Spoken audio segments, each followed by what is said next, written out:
Assalamualaikum warahmatullahi wabarakatuh. Bersyukur Ibu pada hari ini masih bisa berjumpa dengan anak Ibu dalam mata pelajaran sosiologi.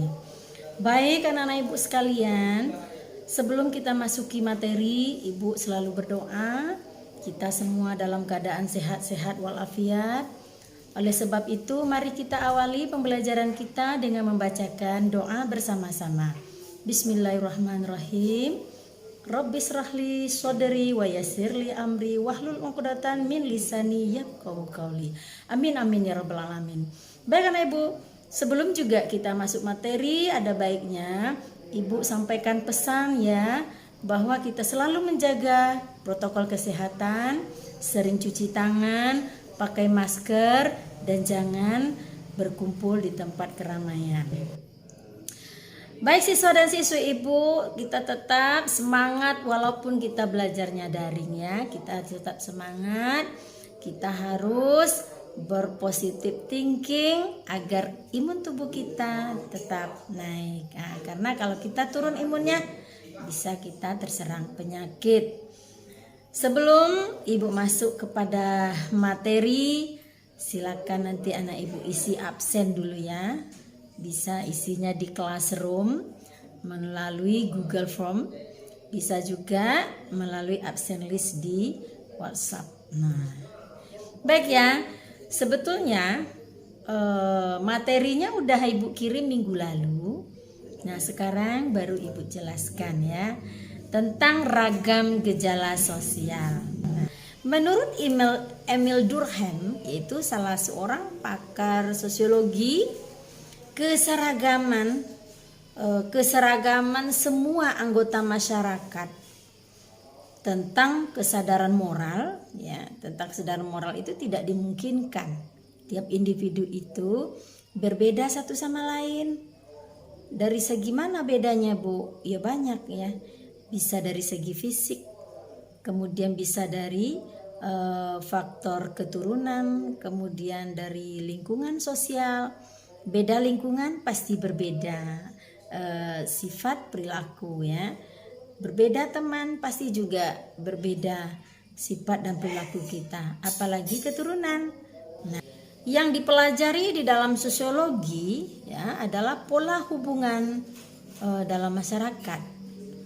Kita seperti kita ketahui, pola itu kalau kita bawa ke tukang jahit, sebelum kita menjahit sebuah baju, kita itu harus membuat pola terlebih dahulu. Apa bentuknya, apa modelnya, kita buat pola, baru kita gunting, habis itu kita jahit. Nah, setelah dijahit terbentuklah dia, ya itu. Jadi dalam hubungan dengan masyarakat juga seperti itu, ada polanya, ya. Artinya apa? Pola hubungan tersebut dapat menciptakan kesestabilan, dan pola hubungan itu juga bisa mengakibatkan ya tidak normal ya. Contohnya penyimpangan sosial, masalah sosial. Nah, gejala-gejala tersebut dikenal sebagai realitas sosial masyarakat. Nah, oke.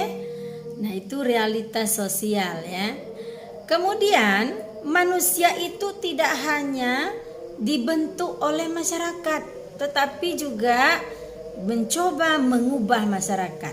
Nah, manusia itu tidak hanya dibentuk oleh masyarakat, tetapi juga mencoba mengubah masyarakat, termasuk perubahan-perubahan yang berakibatkan masalah sosial.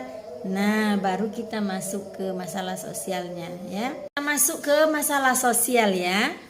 Masalah sosial itu apa sih? Nah, masalah ya. Kalau kita lihat dari pendapat Suryono Sukanto, salah seorang dari pakar sosiologi ya juga, masalah sosial adalah ketidaksesuaian antara unsur-unsur kebudayaan atau masyarakat yang membahayakan kehidupan kelompok sosial lainnya. Nah, setelah kita lihat dari kalimat yang disampaikan oleh Suryono Sukanto, masalah itu ketidaksesuaian. Asal katanya tidak sesuai. Apa aja bentuknya itu kalau nggak sesuai ya masalah. Nah, ya kan? Umpamanya kita beli sepatu nggak sesuai dengan kaki kita ya masalah.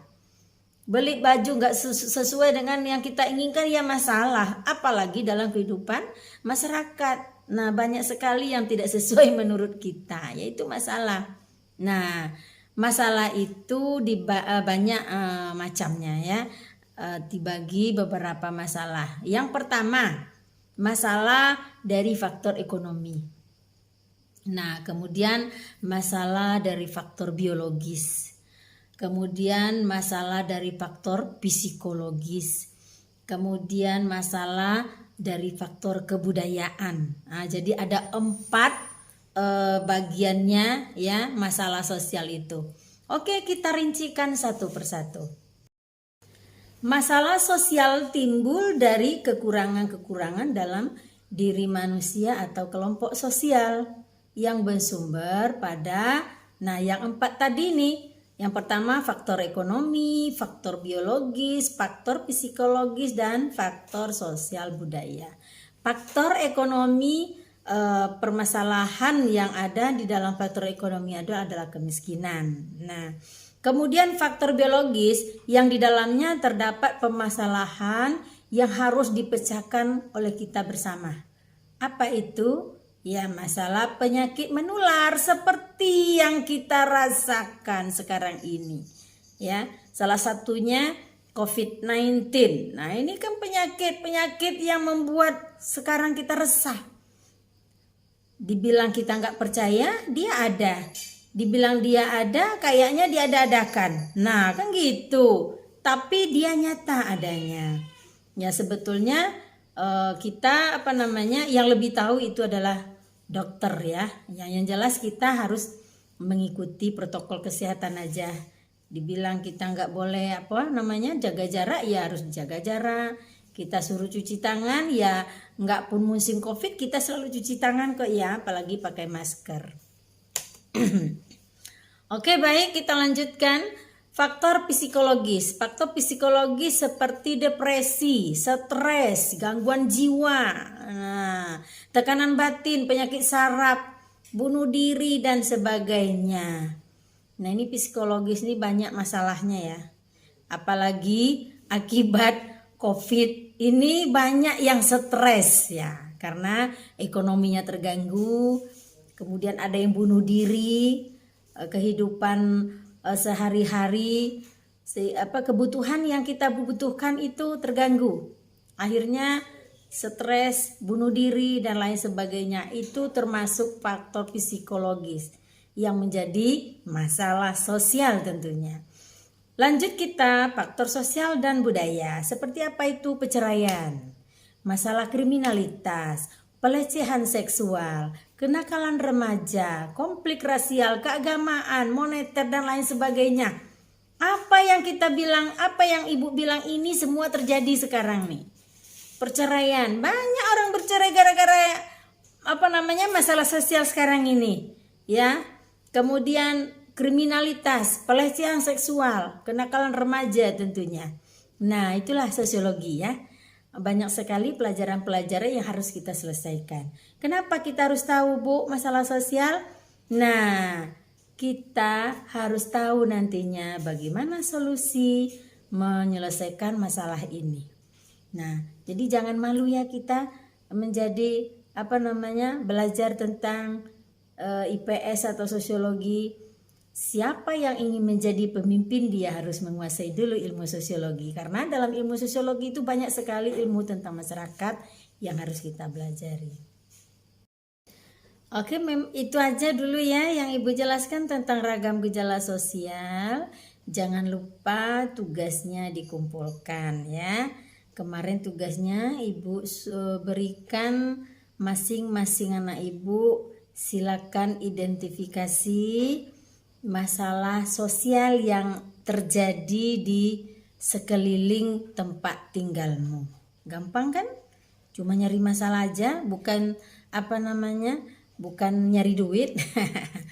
Baik ya, Sekali lagi Ibu ulang tugasnya, silakan kamu identifikasi atau kamu data masalah-masalah sosial yang ada di sekitar tempat tinggalmu. Itu yang pertama ya. Cari aja masalah aja dulu, nanti solusinya pelajaran atau materi berikutnya. Oke, itu aja yang dapat Ibu sampaikan. Mudah-mudahan apa Ibu sampaikan bermanfaat untuk anak Ibu dan juga bermanfaat untuk Ibu sendiri ya. Sampai jumpa minggu depan. Wassalamualaikum warahmatullahi wabarakatuh.